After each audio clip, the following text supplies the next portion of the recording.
5 વર્ષના બાળકને ચશ્મા, 30ની ઉંમરે બીપી અને સુગર અને 40ની ઉંમરે હાર્ટ એટેક. શું તમને ખબર છે મિત્રો, સવારે ઉઠતા રોટલીના મૂળથી તો લઈ સાંજે ભાખરી સુધી આપણા પેટમાં 2 થી 2.5 કિલો જેટલું તેલ રેડવામાં આવે છે. અને એટલું તો ઠીક છે, એ તેલ આપણા સ્વાસ્થ્ય માટે સારું છે, આપણી હેલ્થ માટે સારું છે. અને આ સમયમાં ગુજરાતમાં વધતા જતા કેસ એટલે કે હાર્ટ એટેક, કેન્સર, આ જે બીમારીઓમાં આ જે તેલ છે તે આપણા માટે ખાવા લાયક છે. તો તેના માટે તેલ અને તેલની ધાર જુઓ. તો જરૂરથી મિત્રો, કેમ છો? મજામાં? રામ રામ બધાને. હું છું ડોક્ટર રાજન. મિત્રો, વાત કરીએ કે આપણા ગુજરાતીઓ માટે કયું તેલ સારું અને સ્વસ્થ અને ખાવા લાયક છે. તો તેમાં આપણે વાત કરીએ કે ગુજરાત એક અપવાદરૂપ છે કે જેમાં આપણે જરૂરથી કે પંજાબમાં આપણે સરસવનું તેલ ખાઈએ છીએ, બંગાળમાં જઈએ તો અળસીનું તેલ ખાવામાં આવે છે અને સાઉથમાં જઈએ તો નારિયેળનું તેલ ખાવામાં આવે છે. તો વાત કરીએ કે ગુજરાતમાં મગફળીનું મબલખ પ્રમાણમાં ઉત્પાદન થાય છે. અને આ જે મગફળી છે તે માત્ર ગુજરાત તો ઠીક છે, પરંતુ દેશ વિદેશમાં પણ જે મગફળીની નિકાસ કરવામાં આવે છે. તો જરૂરથી મિત્રો, ગુજરાતી લોકો માટે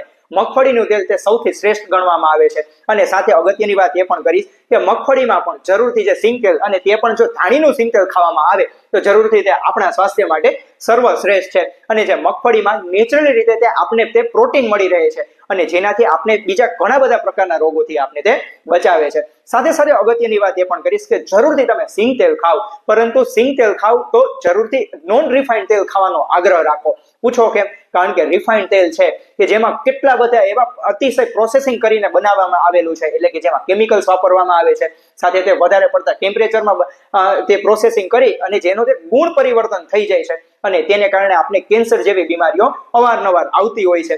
પરંતુ અગત્યની વાત એ પણ કરીશ, એક અહેવાલ અનુસાર વૈજ્ઞાનિકોએ પણ જણાવ્યું છે કે જ્યારે ખાવામાં જે તેલ, અને તે પણ જો રિફાઇન્ડ તેલ ખાવામાં આવે અને તેમાં પણ જો જે વસ્તુ વધારે પડતી પ્રોસેસિંગ વાળી હોય અને જે તેમાં જે કેમિકલ યુક્ત પ્રોસેસ હોય અને તેમનું ગુણ પરિવર્તન થઈ જતું હોય છે અને તેને કારણે આપણે કેન્સર જેવી બીમારીઓ અવારનવાર આવતી હોય છે. અને સાથે એટલું જ તો ઠીક છે, તેનાથી આપણા શરીરમાં ઉલટાનું કોલેસ્ટ્રોલ વધી જતું હોય છે કે જેથી આપણે હાર્ટ એટેક જેવી બીમારીઓ અવારનવાર આવતી હોય છે. તો જરૂરથી મિત્રો, આ જે રિફાઇન્ડ તેલ છે તે આજે જ તેમને જાકારો આપો અને તેના સ્થાને જરૂરથી નોન રિફાઇન્ડ તેલને ખાવાનો આગ્રહ રાખો. કારણ કે રિફાઇન્ડ તેલ છે તેમાં કેટલી બધી ટેકનોલોજીનો ઉપયોગ થયેલો છે અને જે તે આપણા માટે બિલકુલ ખાવા યોગ્ય નથી. તો જરૂરથી મિત્રો, નોન રિફાઇન્ડ તેલ ખાવ. પરંતુ તરત જ પ્રશ્ન એ થાય કે નોન રિફાઇન્ડ તેલ તો અમારે લાવવું ક્યાંથી? તો જરૂરથી તે આપણે જરૂરથી ગામડાઓમાં અત્યારે તે વિપુલ પ્રમાણમાં ઘાણીઓ તે ચાલુ થઈ ગયેલી છે અને તેમાંથી જે આપણે મળતું જે તેલ છે, એટલે કે કોઈ પણ જાતની પ્રોસેસ વિના, કોઈ પણ જાતના કેમિકલ વગર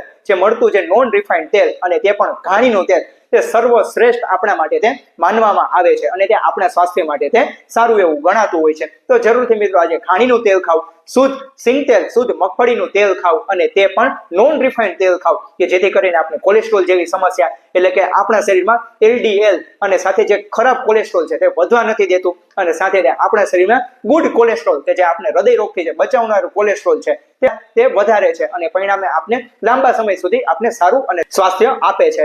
સાથે અગત્યની વાત એ પણ કરીશું મિત્રો કે આ સમયમાં કેટલા બધા લોકોને એવું પણ છે કે અમે કપાસિયા તેલ ખાઈએ છીએ, સિંગ તેલ ખાઈએ છીએ, પરંતુ અગત્યની વાત એ કરીશ કે કપાસિયાનું તેલ છે તે આપણા માટે શ્રેષ્ઠ છે. પરંતુ આ સમયની વાત કરી કે અત્યારે દેશી કપાસિયા બીજ સાવ નાશ પામ્યા છે અથવા તો નાશપ્રાય છે, પરંતુ એની જગ્યાએ આ સમયે બીટી કોટન સીડ વાપરવામાં આવે છે. અને આ જે બીટી કોટન સીડ છે, અને આ જે બીટી કોટન સીડની ખેતીમાં મબલખ પ્રમાણમાં પેસ્ટિસાઇડ, જંતુનાશક દવાઓનો ઉપયોગ થતો હોય છે અને તેને કારણે આજે બીટી કોટન સીડનું ઓઇલ, એટલે કે કપાસિયા તેલ આપણે ખાઈએ છીએ અને પરિણામે આપણા શરીરમાં કેટલી બધી ઘાતક અસરો ઊભી થતી હોય છે. તો જરૂરથી મિત્રો, આજે કપાસિયાનું તેલ ન ખાતા આપણે જરૂરથી શુદ્ધ સિંગ તેલ, શુદ્ધ મગફળીનું તેલ ખાવ અને તેમાં પણ રિફાઇન્ડ તેલને જાકારો આપી જરૂરથી નોન રિફાઇન્ડ તેલને ખાવાનો આગ્રહ રાખો કે જેથી કરીને આપણે અને આપણા પરિવારને લાંબા સમય સુધી સારા અને સ્વસ્થ રાખી શકીએ છીએ. અને સાથે સાથે અગત્યની વિનંતી એ પણ કરીશ કે આ સમય નાના એવા ગૃહ ઉદ્યોગ, લઘુ ઉદ્યોગ કે જે નાના ગામડાઓમાં જે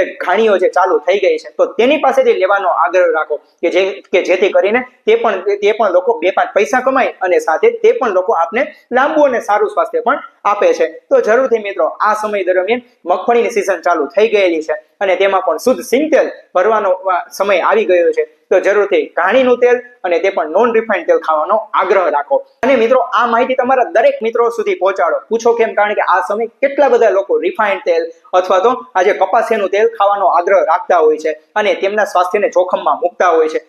તો જરૂરથી મિત્રો એ લોકો પણ આ નિયમોનું પાલન કરે છે તો તે લોકો લાંબુ અને સારું સ્વાસ્થ્ય પ્રાપ્ત કરી શકે છે. અને મિત્રો આવી વધુ ને વધુ ઉપયોગી હેલ્થ સંબંધિત માહિતી મેળવવા માટે આ ચેનલને સબસ્ક્રાઇબ કરવાનું ના ભૂલશો. ત્યાં સુધી રજા લઉં છું.